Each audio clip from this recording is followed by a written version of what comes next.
Təzə hadisələr.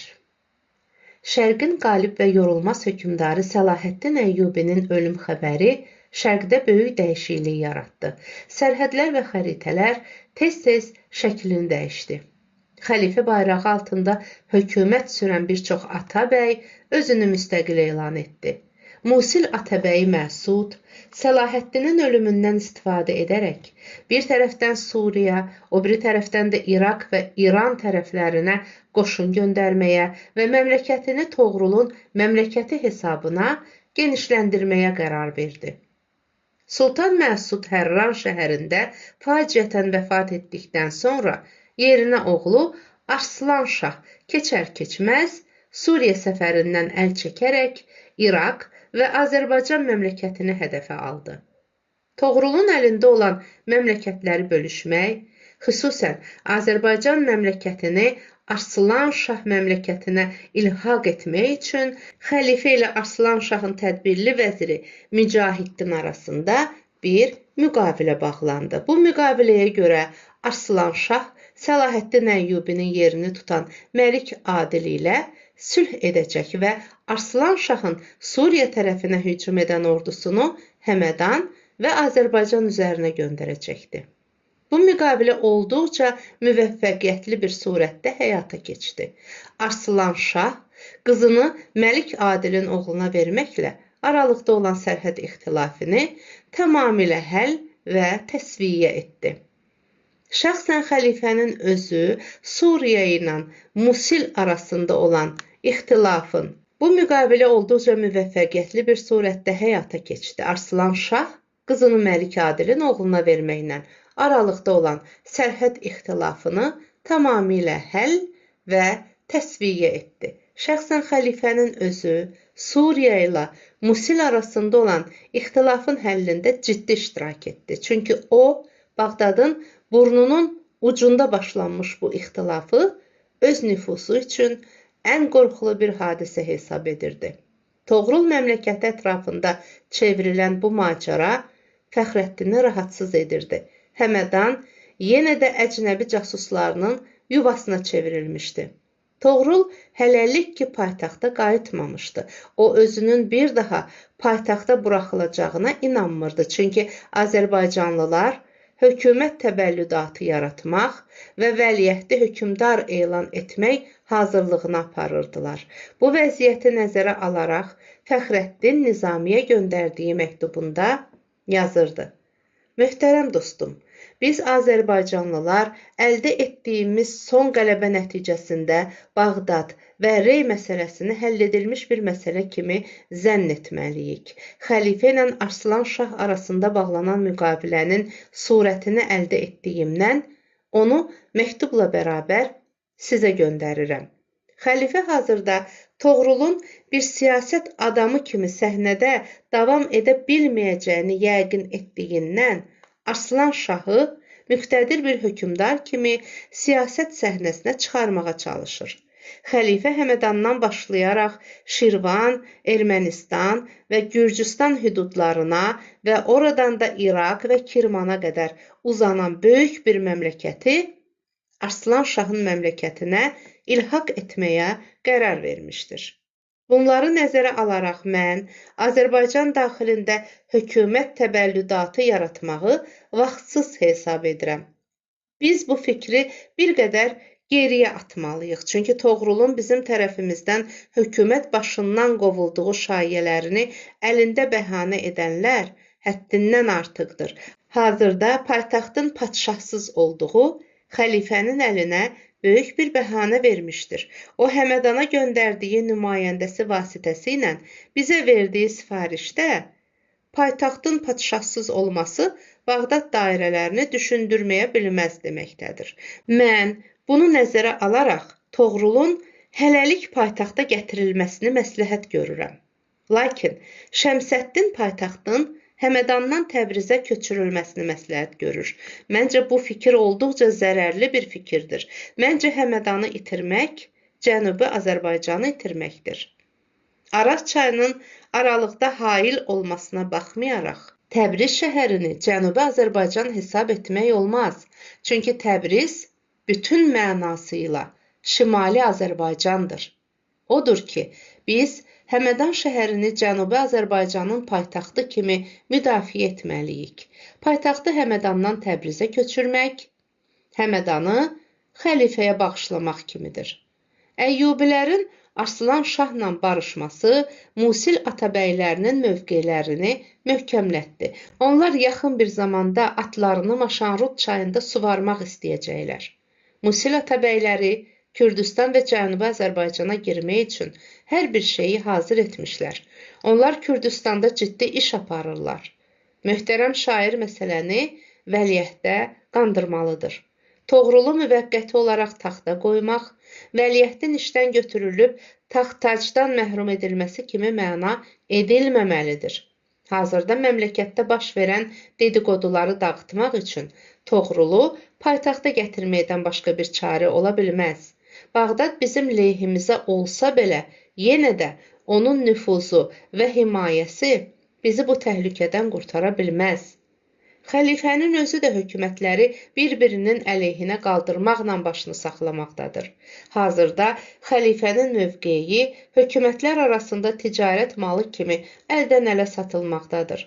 Biz öz başımızın çarəsini bir an əvvəl düşünüb, məmləkətin vəziyyətini dəyişməsək, gələcəkdə təsadüf edəcəyimiz fəlakətin qarşısını almaq çətin olacaqdır. Hər şeydən əvvəl Rey məsələsini bitirməliyik. Çünki Azərbaycan məmləkətinə qarşı düzələn sui-qəsdin mərkəzi Rey məmləkətidir.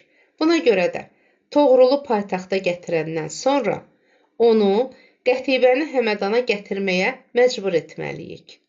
Qətibə Həmədana gələndən sonra Rey məsələsini həll etmək üçün Toğrulun Qətibəyə evlənmək fikrinə və Qətibənin oğluna Əmirül-Ümarə verilməsinə əngəl törətməməliyik. Çünki hazırki vəziyyət bunu tələb edir. Nizami Fəxrəddinin məktubunu alandan bir gün sonra təcili qasidlə göndərdiyi cavabında deyirdi. Məktubunuzu oxudum. Şəmsəddinin fikri ilə razılaşmıram. Paytaxtı Təbrizə köçürmək lazım deyil. Çünki düşmənlərin də istədiyi budur. Yarım əsrdən bəri davam edən mübarizənin mündərəcəsi də budur. Toğrulu taxta çıxarmaqla sarsılmış olan siyasi vəziyyəti düzəltmək mümkün olmayacaqdır. Çünki hazırki hərc-mərcliyi doğuran başlıca səbəb Toğrulun iş başında olmasıdır. Məncə Toğrulun Qətibə ilə birləşməsinə arxalanmaqdansa, silahlı qüvvəyə arxalansanız daha yaxşı olardı. Siz Toğrulu məcbur etməsəniz belə, Toğrul özü Qətibəni paytaxta çağıracaqdır. Çünki Toğrul olan yerdə və zəhir bəlxi olan bir şəhərdə Qətibə kimi bir macəraçının olmaması mümkün deyil. Nə sənin, nə də Şəmsəddinin fikirlərinə razı deyiləm. Məmləkəti Toğrul kimi bir axmağa, Qətibə kimi bir cinayətkara etibar etmək yaramaz. Xalqın birliyini yaradın. Məmləkəti silahla və tədbirlə müdafiə edin. Azərbaycan qoşununun Həmədandan çıxması da yersizdir. Hərgah qalmaq mümkün deyilsə, o zaman hadisələrin genişlənməsinə əmin ola bilərsiniz. Toğrul paytaxta qayıdandan bir neçə həftə sonra Zəhir Bəlxi də Bağdaddan Həmədana qayıtdı. Onu Toğrulun ən yaxın adamları Bisütunda istiqbal edib paytaxta gətirdilər. Zəhir Bəlxi yenə də birinci görüşündə ortalığa Qətibə ilə Toğrulu barışdırmaq məsələsini qoydu və dedi: Madam ki, Azərbaycanlılar Əbubəkirin hökmdarlıq məsələsi üzərində dayanmaq istəyirlər, o zaman sən də öz oğlun Məlikşahın vəliəhtliyi məsələsində güzəştə getməlisən. Qətibəyə evlən, oğlu Qütluq inancı vəliəhd elan et. Bunların əksinə hərəkət etmiş olsan, məmləkəti tamamilə itirmiş olacaqsan. Dəclə sahillərində Azərbaycan və İraq hökumətinə qarşı böyük bir təhlükə hazırlanır. Toğrul Zəhirin təkliflərinə etiraz etməsə belə, oğlu Məlikşahın vəliəhdlikdən götürülməsinə qəlbən razı ola bilməzdi. Lakin vəziyyət onu bu işə məcbur edirdi. Çünki Rey məmləkətinin coğrafi mövqeyi və onun Azərbaycandan Həmədana gediləcək yolu daima qorxu altında saxlaması Toğrulu həddindən artıq düşündürürdü. Odur ki, Toğrul Zəhir Bəlxinin məsləhətinə əsaslanaraq Qətibəyə göndərdiyi dostluq və sevgi məktubunda yazırdı. Səmimi və əzəmətli mələkə. Günlərimiz hadisə doğur. İnsanlar sakit, dinc həyatı ancaq röyada görməyə başlayırlar. Sanki insanlar bir-birini boğmaq və bir-birini qırmaq, talamaq və qarət etmək üçün doğulmuşlar. Rəiyyətimiz Allahı tanımadıqları kimi, padşahı da tanımaq istəmədilər. Məncə bu qədər müharibələr, qan tökmələr və mühacirətlərin hamısı asimani bir qəzəbin nəticələridir. Lakin Xudavənd aləm bizi məğlubiyyətdən sonra qalib çıxardı. Azərbaycanlılar paytaxtı buraxıb getdilər. Onlar əkinçidirlər. Çöl işləri ilə məşğuldurlar. Vəliəhdin hökmdarlıq məsələsini də kölgədə buraxıb getdilər. Novruz bayramının ilahi günləri yaxınlaşır. Ekbatanın möcüzəkar fəzası ağ çiçəklərdən toxuduğu bədii örpəyini Azərbaycan mələkəsinin xoşbəxt çiyninə salmaq üçün müntəzirdir. Hadisələrin ağırlığı altında əzilən ürəyimin şadlığını ancaq böyük mələkənin Novruz çəşni süfrəsində iştirak etməsində arayacağam. Mələkənin qanuni tələblərini həyata keçirmək üçün hazırki şərait olduqca əlverişlidir. Gözəl Qətibənin mələkəlik bayramını Novruz bayramı ilə birlikdə elan etmək istəyirəm. Mələkənin hüzuruna göndərilən heyətə geniş vəkalət verilmişdir. Şəhzadə Qütlüx İnancın vəliəhtlik fərmanını mələkə ilə birlikdə imza etməliyik. Toğrul. Qətibə Toğrulun məktubunu açıb oxumadan belə onun məzmununu bilirdi. Çünki Zəhir Bəlxi xüsusi qasidlər vasitəsilə məsələni Qətibəyə Toğruldan daha əvvəl xəbər vermişdi. Məmləkətin gələcək hüdudları belə Qətibə ilə Zəhir Bəlxi arasında təyin edilib qurtarmışdır.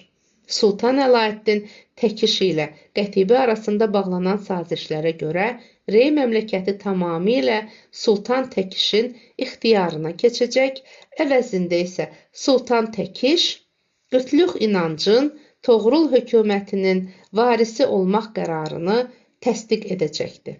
Hələ Qətibə Həmədana keçmədən əvvəl Qətibə ilə Zəhir Bəlxi arasında başlanmış müzakirənin məzmunu məmləkətin hər tərəfinə yayılmışdı. Bu xəbərlər vəliəhdə hamıdan artıq rahatsız edirdi. Qətibənin mələkə elan olunması ilə Qütlüx İnancın vəliəhd təsdiq edilməsi Əbu Bəkri çıxılmaz bir vəziyyətdə qoymuşdu. Buna görədir ki, hələ bahar daxil olmadan vəliəhd qadını gənc təliyəni də götürüb, anası Gözəl ilə bərabər Azərbaycana köçmüşdü. Bahar bayramına 15 gün qalmış, Toğrul bütün ölkələrə dəvətnamələr yazıb, Təbrizə nümayəndələr göndərmələrinə əmr vermişdi. Toğrul məmləkətin nümayəndələri ilə birlikdə Qətibəni mələkə elan edəcək, eyni zamanda Qütlüğün vəliəhdlik fərmanını elan edəcəkdi. Qətibə ilə Toğrul öz dostları ilə bərabər Təbrizdə idi. Böyük bayramın hazırlığına başlanmışdı. Vəliəhd sarayı bəzəyir, ölkələrdən gələn nümayəndələr vaxt ikən hazırlanmış binalarda yerləşdirilirdi. Şimali Azərbaycandan nümayəndələr gəlməmişdi. Bu hadisə Toğruldan artıq Qətibəni rahatsız edirdi. Buna görə də Qətibə Şimali Azərbaycana təcili qasid göndərilməsi və nümayəndələrin hər nə cür olursa olsun gətirilməsini tələb edirdi. Fəxrəddin Şimali Azərbaycandan nümayəndələr göndərilməsinə tərəfdar deyildi. Lakin Gəncədə çağırılmış iclas bu fikri təsdiq etmədi. Çünki Təbrizlə əlaqəsizlik Cənubi Azərbaycanla Şimali Azərbaycanın həmişəlik olaraq bir-birindən ayrılmasına səbəb ola bilərdi. Lakin Rey və Həmədandan Təbrizə bəzi qoşun dəstələrinin gətirilməsi Şimali Azərbaycanlıların çox ehtiyatla hərəkət etməsini tələb edirdi. Buna görə də İclas Təbrizə gedən nümayəndələrin kiçik atlı dəstələri tərəfindən müşayiət edilməsini qərara almışdı.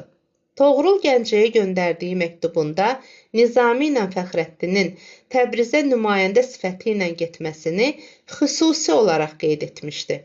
Aralıqda mövcud olan şübhələri dağıtmaq üçün nə Nizami, nə də Fəxrəddin Toğrulun dəvətindən boyun qaçıra bilmədilər. Onlar bir dəstə qoşunla bərabər Təbrizə yola düşdülər.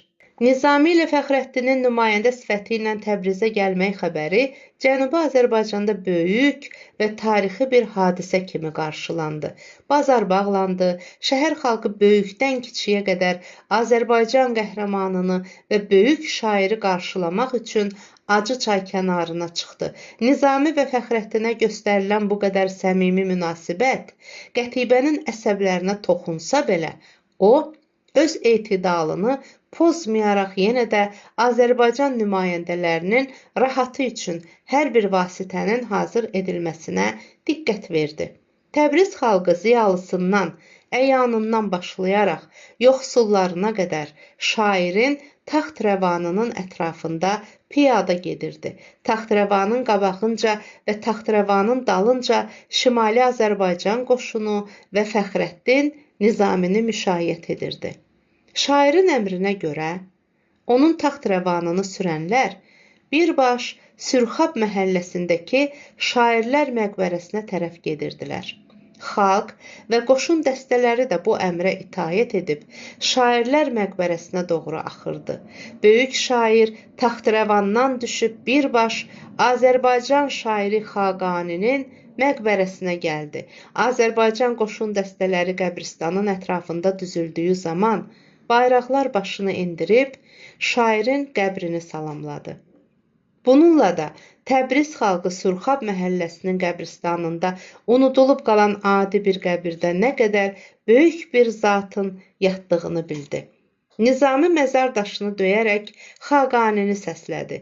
Gözündən bir damcı yaş düşərək qəbir daşının dalında yandırılan səndəlin üstünə düşdü. Şairin gözyaşı alovun üstünə düşdüyü zaman qızğın və həsrətli ürəkdən qopan bir ah kimi səsləndi. Sanki bununla da qürbətdə yatan şair öz səmimi dostunu salamladı və ağladı. Bundan sonra Nizami gözlərində yaş, qəbrin yanında durub Xaqaninin ölümünə həsr etdiyi uzun bir qəsidəsini oxudu. Həmi göftəm ki Xaqani diriğa kuyi mən başəd, diriğa mən şüdəm axir diriğa kuyi Xaqani. Tərcümə: Mən deyirdim ki, öləndən sonra Xaqani mənə təəssüf edəcəkdir. Lakin təəssüflər olsun ki, indi mən ona təəssüf edirəm. Nizami Xaqaninin məqbərəsindən çıxıb buradakı alimlər, filosoflar və şairlərin qəbirlərini də ziyarət etdi və sonra da xalq dəstələrinin müşayiəti ilə nümayəndələr üçün hazırlanmış binaya tərəf yola düşdü. Axşam idi. Qətibə vəziyyət barəsində məlumat almaq üçün Hüsaməddini yanına çağırmışdı. Hüsaməddin yarım saatdan bəri dəhlizdə durub icazə gözləyirdi. Çünki Qətibəyə Novruz bayramı mərasimini keçirmək üçün paltar tikən dərzi qadınlar hələlik işlərini qurtarmamışdılar. Qadınlar çıxıb gedəndən sonra Hüsaməddin də icazə alıb Qətibənin otağına girdi. O, içəri girdiyi zaman Qətibə də təzə paltarları geyib güzgünün qarşısında durmuşdu. Qətibə mələkəlik tacını başına taxmışdı. Tacın üstündə duran cıqqanın quş yumurtası yekəliyində olan almazları, 40 şamlı avizələrin şəfəqləri ilə yarışa başlarkən, Hüsaməddinin fikirləri bir daha bu fitnəkar qadının gəncliyinə qayıtdı. Qətibə isə ona tərəf irəliləyib, "İrəli gəl mənim dostum," dedi. "İkimiz də yorulduq. İqbal bizim ikimizi də cəzalandırdı, lakin bizim mətanətimiz bütün çətinlikləri aradan qaldıra bildi. Hazırda biz qalibiyyət ərəfəsindəyik. Şən həyatın ilk gününü bayram etməyə hazırlaşmışıq. Mən öz əhdimə baqiyəm. Ən yaxın günlərdə əhdimə vəfa edəcəyəm. Sən də gəl, öz əhdində sabit qalacağın üçün bu dodaqlara and iç. Bu sözlərdən sonra Qətibə qollarını açıb Hüsaməddini qucaqladı. Dodaqlarını onun sərəncamına verdi.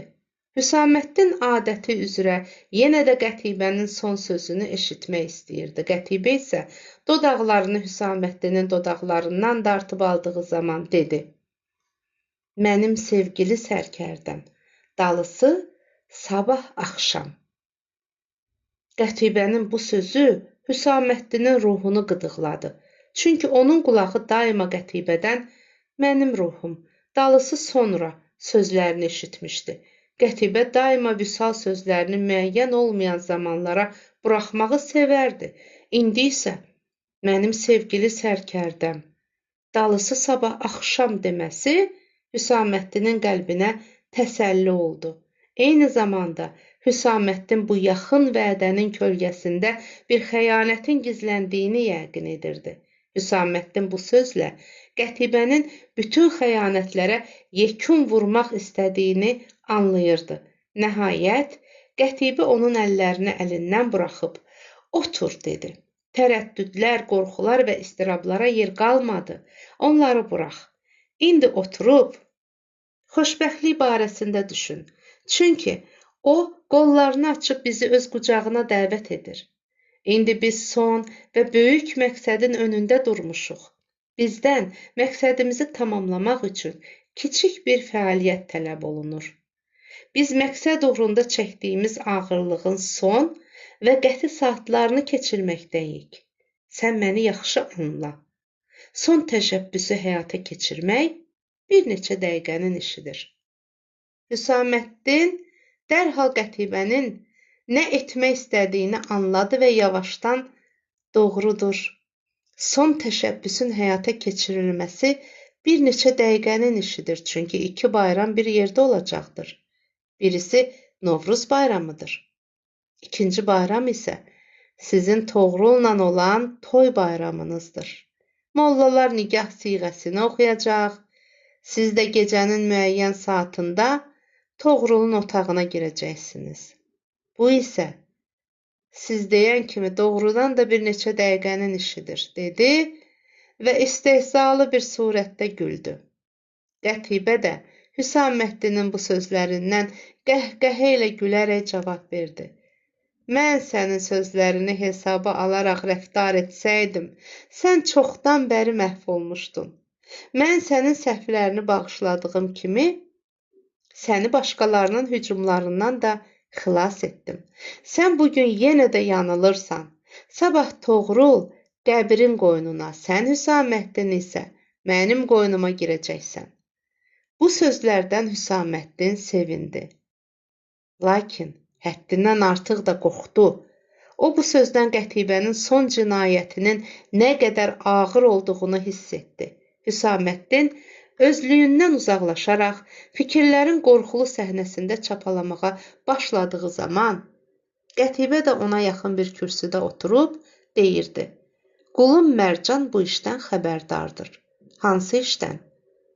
"Toğrulun məsələsindən, sənin xoşbəxtliyini təmin edici məsələdən. Sən gərək bu fikrimi həyata keçirəsən." "Mən yaxşı anlamadım. Toğrulun hansı məsələsini deyirsən?" "Sabah Novruz günüdür. Toğrul böyük bir ziyafət təşkil edəcəkdir. Burada Azərbaycan nümayəndələrindən Nizami və Fəxrəddin də iştirak edəcəkdir. Bu barədə qulum Mərcana əmr vermişəm. O sənin hər əmrini yerinə yetirməyə hazırdır. Al bu zəhəri özündə saxla." Toğrul, Nizami və Fəxrəddinin içdikləri şərbət zəhərlənməlidir. Qətibə bunları deyərək əlindəki zəhər şüşəsini Hüsaməddinə uzatdı. Hüsaməddin isə əli titrəyə-titrəyə zəhər şüşəsini aldı. Lakin onun qəlbini bu cinayətin dəhşəti əjdaha kimi sıxır və çeynəyirdi. Hüsaməddin Qətibəni başdan ayağa qədər gözdən keçirib, bu qadının nə qədər inadlı və dəli bir qəlbə malik olduğundan heyrətlənirdi. O öz-özünə deyirdi: "Mən böyük cinayətlərin məsuliyyətini öz öhdəmə götürdüm. Ölümlərin, Uçurumların önündə durdum. Bir çox üsyanları qanlarla boğdum. Minlərcə yaralının inintilərini eşidib sarsılmadım. Məni müharibələr, qanlı cəbhələr belə qorxutmadı. Lakin bu qadının həyata keçirdiyi və bundan da sonra icraya qoymaq istədiyi cinayətlərin dəhşəti məni titrədir. Nə edim? Nə cavab verim? 3 hökmdarı öldürmək bəs olmadımı? Fəxrəddin kimi bir qəhrəmanı məhv edimmi? O mənim düşmənimdir, lakin onu məhv etmək Azərbaycanı kor qoymaq kimidir. Nizamini zəhərləməkmi? Bu nə qədər acı bir fikirdir. Dünyanın məhəbbət və səmimiyyəti yerləşən bir qəlbi zəhərlə parçalayımmı? Nə üçün? Nəyin xatirəsinə? Mənim gəncliyimi quru-quru vədələrin məzarına dəf edən bir qadın üçünmü? Hüsaməddin bunları fikirləşdiyi zaman Qətibə də oturub döşündən asdığı iri inci danələri ilə oynayıb Hüsaməddinin cavabını gözləyirdi. Qətibə Hüsaməddinin qəlbində hökm sürən dəhşət və həyəcanı onun çöhrəsindən oxuyaraq ona sual verdi. Qətibəyə olan eşq və məhəbbətin söndümü? Səadət uğrunda apardığın mübarizə səni iyrəndirdimi? Bitirdiyin vəzifəni tamamlamaq üçün özündə qüvvət hiss etmirsənmi? Qəhrəman bilməlidir ki, iş başlamaq çox çətin deyil. Onu müvəffəqiyyətlə qurtarmaq çətindir. Düşmənlə mübarizə etməmək qorxaqlıq deyil. Lakin mübarizəni başlayıb yarımçıq qoymaq qorxaqlıqdır. Hətta qəhrəmanlığa nöqsan gətirəcək xüsusiyyətlərdən birisi də mübarizə yoldaşını meydanda yalnız buraxıb çəkilməkdir. Bunların hamısından sonra sən bir məsələni də unutmamalısan. Sənin boynunda 2 hökmdarın qətli kimi böyük bir məsuliyyət vardır. Hərgah sən bu cinayətlərdə mənə kömək etməsəydin, bəlkə də mən bir qadın olaraq bu qədər böyük məsuliyyətin altına girməkdən qorxardım. Mən bu cinayətləri həyata keçirdiyim zaman heç də qorxmurdum. Çünki bu cinayətlərin həmişəlik bir səadətin müjdəsi ilə həyata keçirirdim. Mən istəyirdim Azərbaycanda qəhrəmanlıq möhrü Fəxrəddinin adına yox, sənin adına vurulsun. Mən səni bir qəhrəman kimi deyil, bir mələkənin möhtərəm əri kimi dünyaya tanıtdırmaq istəyirdim. Mən istəyirdim ki, minlərcə Fəxrəddinlər sənin qarşında diz çöküb əmrini gözləsinlər. Əcəba, sən nəyi düşünürsən? Hüsaməddin bu sözlərə çox böyük əhəmiyyət verirdi. Çünki Qətibə onu acı təhdid qarşısında qoyur, həm də şirin vədələrlə yüksəklərə qaldırırdı. Buna görə də qəlbini əhatə edən dəhşətlər qismən azalırdı. Onun nəzərində Qətibənin verdiyi hər bir vədə gözəl və nəşəli tablolar kimi canlanırdı. Doğrudan da Hüsaməddin bir neçə gündən sonra həyatın tamamilə dəyişəcəyini zənn edirdi. Bu fikirlərin təsirində də Hüsaməddin cavab verdi. Məni heç bir təhlükə qorxuda bilməz. Məni qorxudan bir məsələ varsa, o da səni Toğrul kimi bir alçağın qolları arasında görməkdən ibarətdir. Mən o dodaqları bir keflinin dişləri arasında görə bilməyəcəyəm. O mənim şərəf və vicdanım üçün bir cəhənnəm əzabıdır. Buna inan mələkə. Mən şərqin ən qiymətli bir gülünü qoxulamaq üçün şərqin 2 böyük hökmdarını həyat səhnəsindən qopardım. Lakin indi Qətibə onun sözünü yarıda kəsərək 2 böyük hökmdarı məhv edən bir adam 3-cüsünü də məhv edə bilər dedikdə Hüsaməddin də bəli, məhv edə bilərəm dedi. Qətibə bir daha onun dodaqlarından öpərək Toğrulu öz saadətin xatirəsinə məhv edəcək. Nizami ilə Fəxrəddini isə mənim xatirimə öldürəcəksən.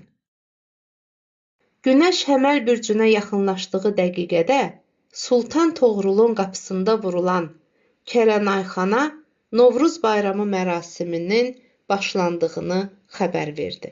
Səhərin ruzigarı Gülüstana əsdiyi zaman çəmənlər donunu dəyişir və həməl bir gündə isə günəşin qırmızı ələmini qaldırırdılar. Şadlığın gəlini saçlarını daramaqda, bülbül isə güllərin minbərində oturub bahar büsatının şənliyinə həsr etdiyi bəstələrini oxuyurdu.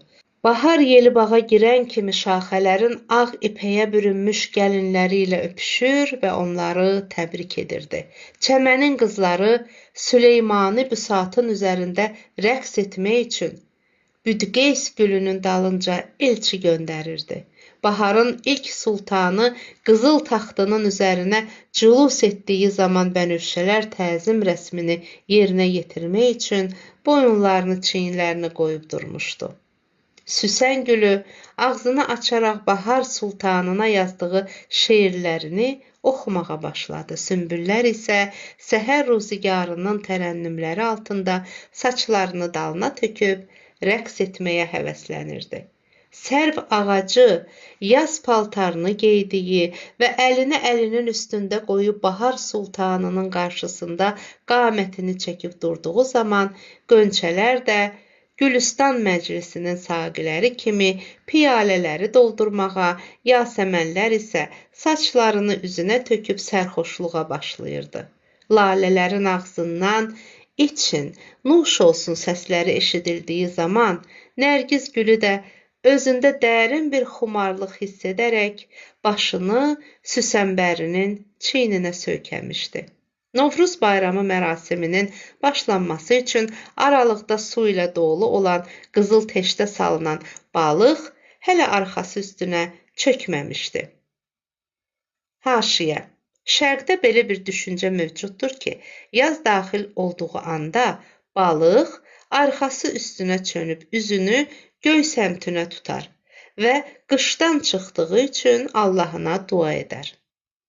Zəfəran üzərinə oxunacaq və sonra qızıl teştin suyuna qarışdırılacaq 40 Yasin oxunub qurtarmamışdı. Haşiyə. Qurandakı Yasin surəsini 40 kərə oxuyub suya püfləmək, haman suya zəfəran vurmaq Novruz mərasiminin əsas cəhətidir. Haman suyu şüşələrə yığıb evlərə götürərlər. Onu xeyir və bərəkət üçün evin bucaqlarına səpərlər.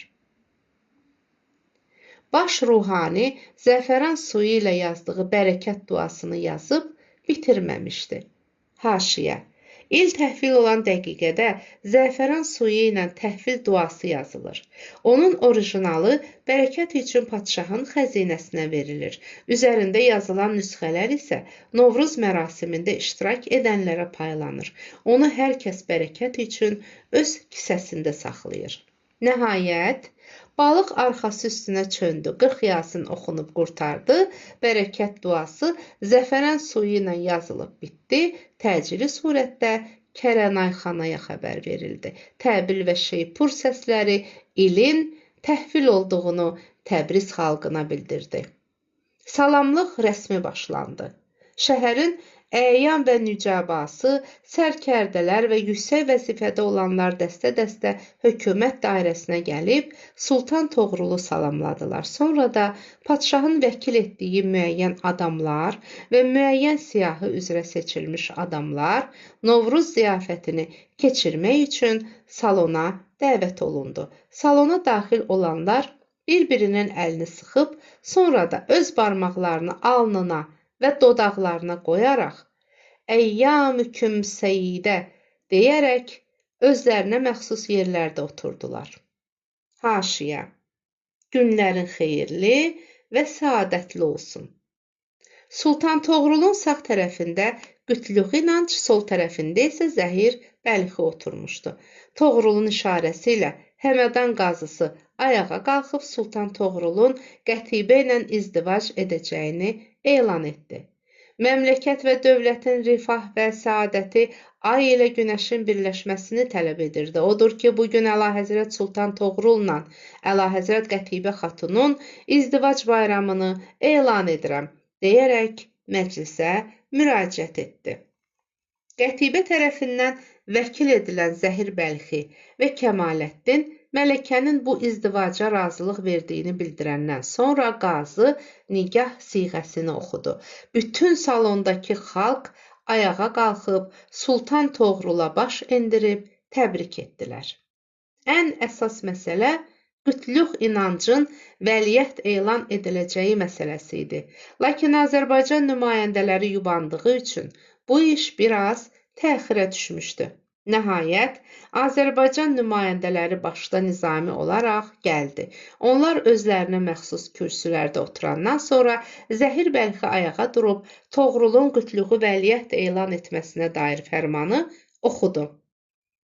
Zəvalpəzir olmayan əziz və uca Allah Adəm sinfinin palçığını səpsal suyunda yoğurdu. Haşiyə. Səpsal İslam əsatirində cənnətdəki bir çeşmənin adıdır və onun vücudunun ayinəsini ruhun təcəllilayı ilə bəzəyib həyat dünyasına bir peyğəmbər kimi atdığı zaman ona belə bir fərman verdi.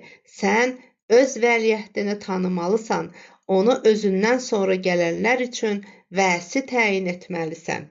Vəsi, yəni vəliəhd deməkdir.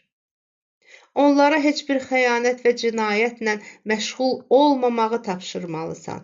Onlara göydən gələn asimani kitabları və yəzdani hökmləri Allahın bəndələrinin arasına yaymaq əmrini verməlisən.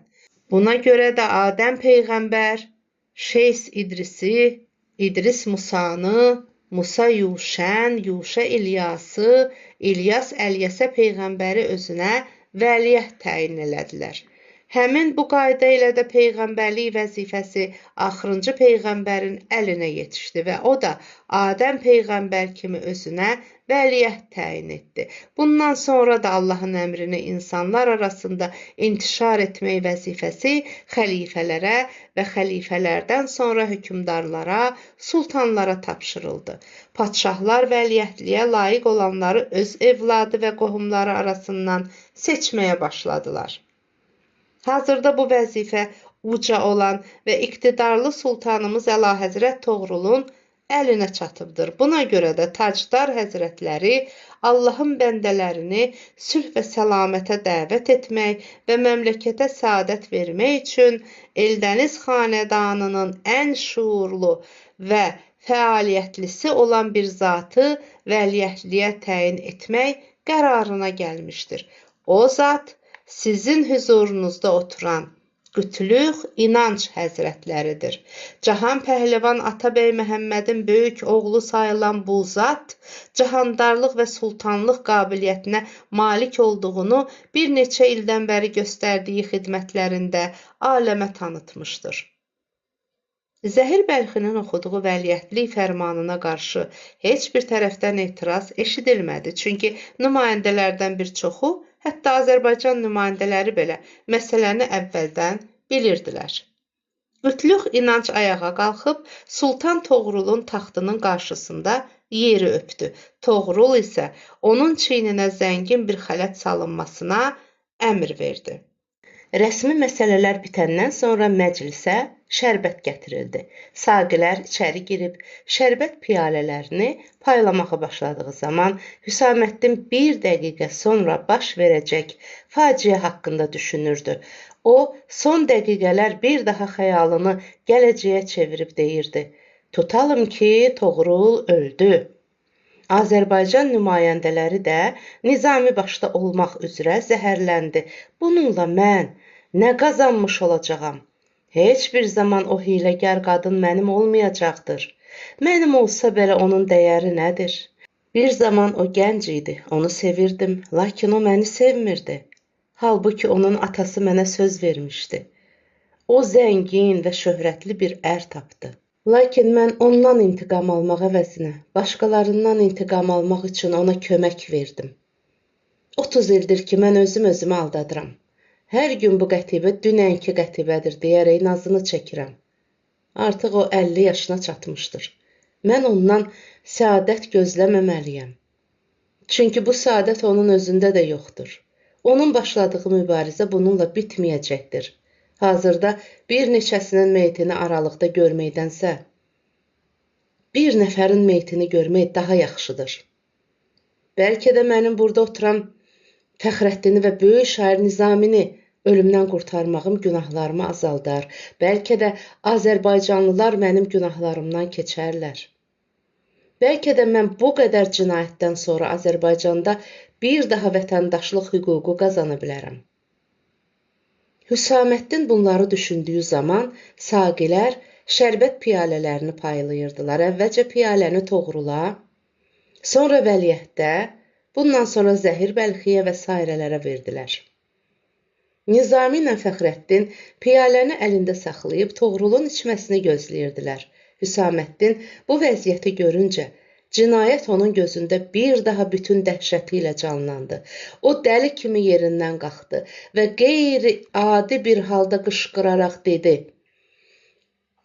Azərbaycanlılar, vətəndaşlar, əlinizdəki piyalələri içməyin.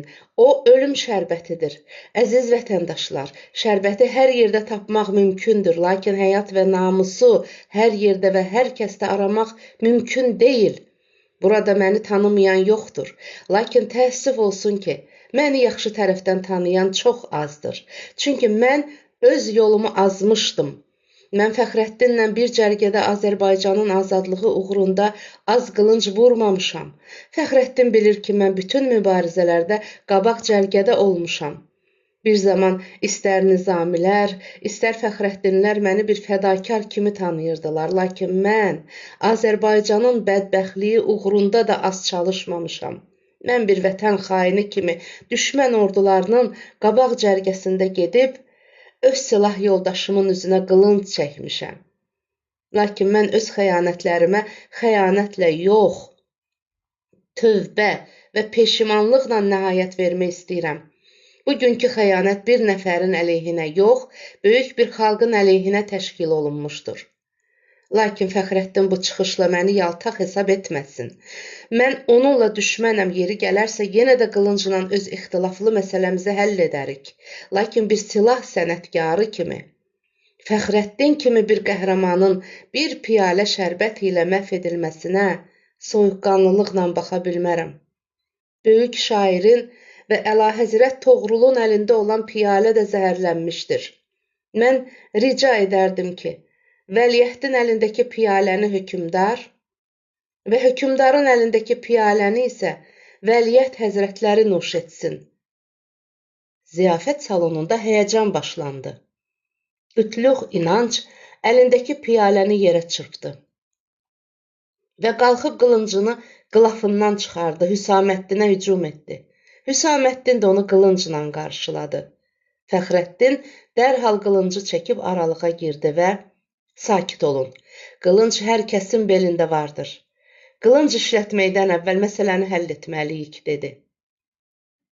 Qütluq İnanc və Hüsaməddin sakit oldu, çünki onların ikisi də Fəxrəddini lazımınca tanıyırdılar. Toğrul əlində piyalə ayağa qalxdı. Mən heç kəsə silah işlətmək ixtiyarını verməmişəm. Ziyafəti təhqiq etmək lazımdır. Hüsaməddinin dedikləri doğru olursa, mən onun bütün günahlarını bağışlayacağam. Dedikləri doğru çıxmazsa, onu burada edam etdirəcəyəm. Toğrul bunu deyəndən sonra Hüsaməddinə tərəf dönüb əmr verdi. Sözünü davam etdir, lakin doğru danış. Hüsaməddin çox cəsarətlə danışdı. Doğru danışıram. Edam olunmaqdan da qorxum yoxdur. Mən hər cür cəzaya layiqəm. Həqiqəti bilmək üçün Qətibə xatunun qara qulu Mərcanı bura çağırın. Mərcanı çağırdılar. O içəri girən kimi məsələni anladı və qorxusundan titrəməyə başladı. Toğrul ona sual verdi. Bu şərbətləri kim düzəltmişdir? Mən düzəltmişəm. Bu piyaləni içə bilərsənmi? Hökmdar əmr edərsə ölməyə hazıram. Zəhəri piyalələrə kim qarışdırmışdır? Mələkə həzrətləri Hüsaməddin həzrətlərinin itayətində olmağımı tapşırmışdı.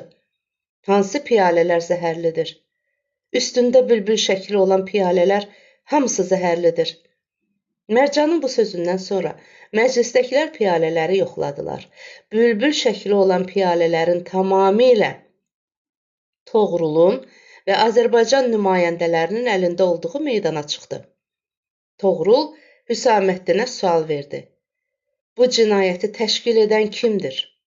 Mələkədir. Onun oğlu Qütlüx İnanc və sizin sol tərəfinizdə oturan Zəhir Bəlxi cənablarıdır. Toğrul qulamları çağırıb əmr verdi. Mələkəni bura çağırın. Qoy onun özü də bu möhtəşəm ziyafətdə iştirak etsin.